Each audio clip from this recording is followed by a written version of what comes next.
So we're going to look at the environmental and economic costs of this pollution, starting with Peter Holgram from the Centre for International Forestry Research. He's joining us by Skype from Jakarta.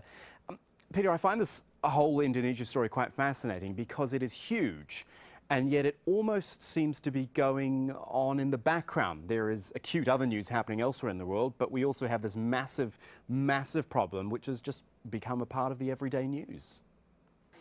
Well, I wouldn't say it's in the background here in Indonesia. It's been on the front page of the news for quite some time now, and it's really an issue that is growing by the day. It's affecting hundreds of thousands of people, if not millions of people, and it's really a big deal here. Of course, quite right. I was meaning more on an international scale, but maybe that is the issue. It's in Asia, it's localized, it's not making global headlines anymore, and yet it is so very serious. Well, interestingly, when you read international media, you very often face the news about the emissions of greenhouse gases as one of the big news. That is correct, but it's not the first priority locally in these locations.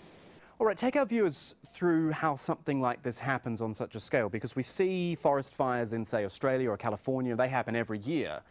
This is on a different sort of scale. Just explain it for us. Yes, if you look at the area wouldn't be that much bigger than what you see in, as you say, Australia or sub-Saharan Africa. The difference here is that we have peatlands under fire, and those fires are much more persistent. They produce much more smoke and haze, and they last for much longer. So that's the main difference with these fires. The reason they're happening is because fire is a cost-effective tool for those practicing agriculture, whether it is for large-scale development of land or if it is small-scale clearings. So what is it going to take, in your opinion, to actually get this under control, or something that resembles control? It's clear that prevention is the key word. This is not a matter of putting out these fires once they've started. This is about prevention, and that prevention has to lead to a few different things. It has to lead to, of course, less use of fire in agriculture overall.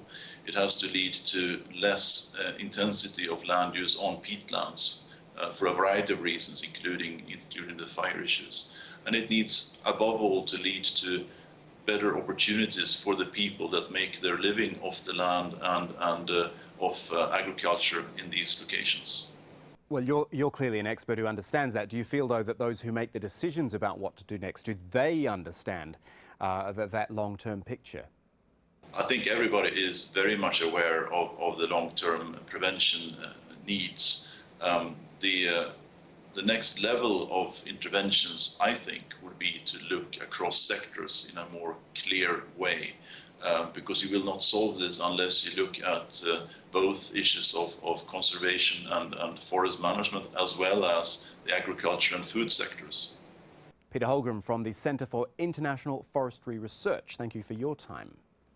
Now, also in Jakarta for us to talk more about the economic impact is Luca Tacconi. He's director of the Asia-Pacific Network for Environmental Governance. You know, the more I read about these Indonesian fires, Luca, the more it strikes me that no part of the economy will be spared. Is that fair to say? I know it's a lot about agriculture and the people and businesses which do business there, but I mean, everyone's getting hit.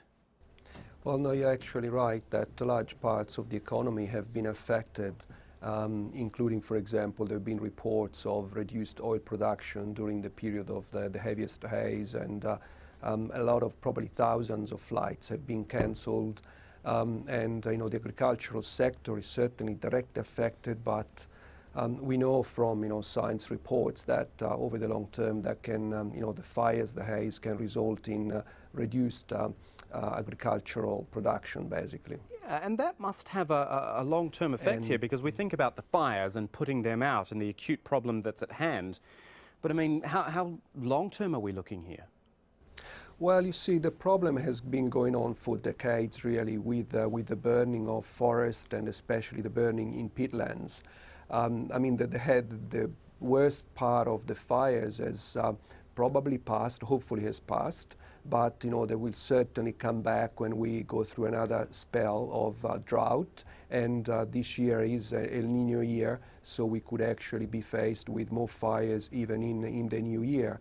During the worst El Nino event, which was in 1997-98, we had fires throughout October, November, and then the worst part started in about February, March that affected East Kalimantan. So we really need to watch and see what happens with the current El Nino phase. Yeah, okay, so the El Nino is not something that can be controlled, obviously, but surely the Indonesian government has got to be doing some sort of future-proofing here and learning from what's happened in the past. You just said this has happened before, so has enough been done to make the necessary changes to limit the damage caused by El Nino and the resulting fires?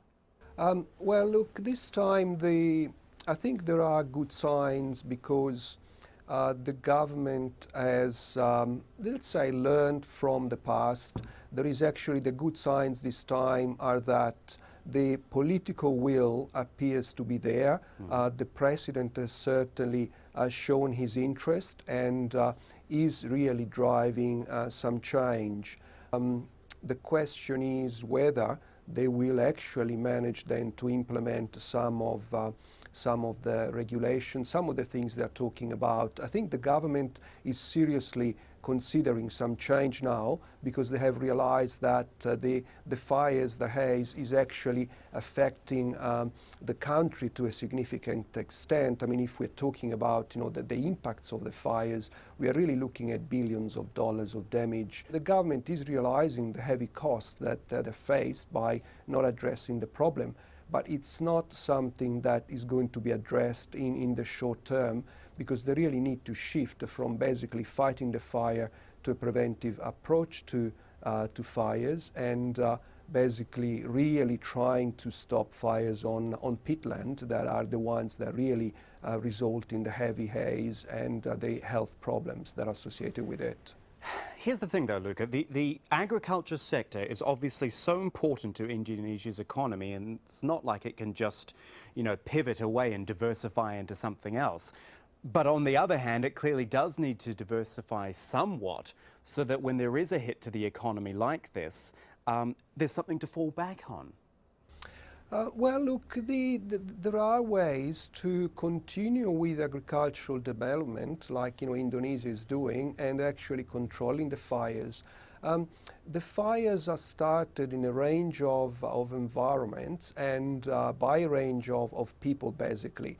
So what needs to happen is that there is a shift from burning to land clearing with other methods. I mean, so it doesn't mean they need to stop agricultural production. What it means that all the plantations should be really using mechanical ways of clearing land and not using fire at all, particularly in peatland. That should not happen.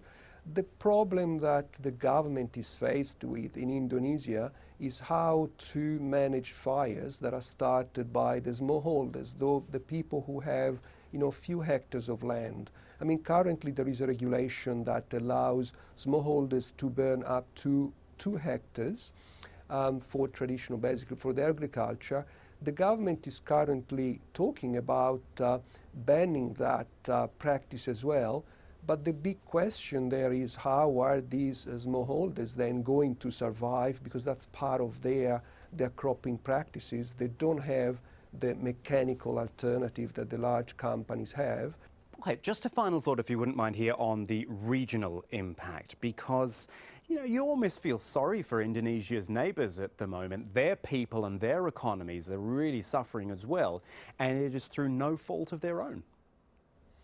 Well, you see, that's part of the reason, I think, why the Indonesian government now is becoming even more serious than in the past, because basically this fire event, this haze event, has been not only an environmental and social sort of catastrophic event, but I think has also been an international relation catastrophe, if you want, because there are a significant economic and social health effect on other countries in the region, and it's really beyond that as well, because we are about to go to the annual climate change discussions in December, and Indonesia is going there with a carbon emission budget which is horrific. So I think the government is really taking stock of the international relation problems they're faced if they don't really control the problem. Luca Tacconi, a pleasure talking to you today. Thanks for your time. Thanks to you. Thanks for inviting me.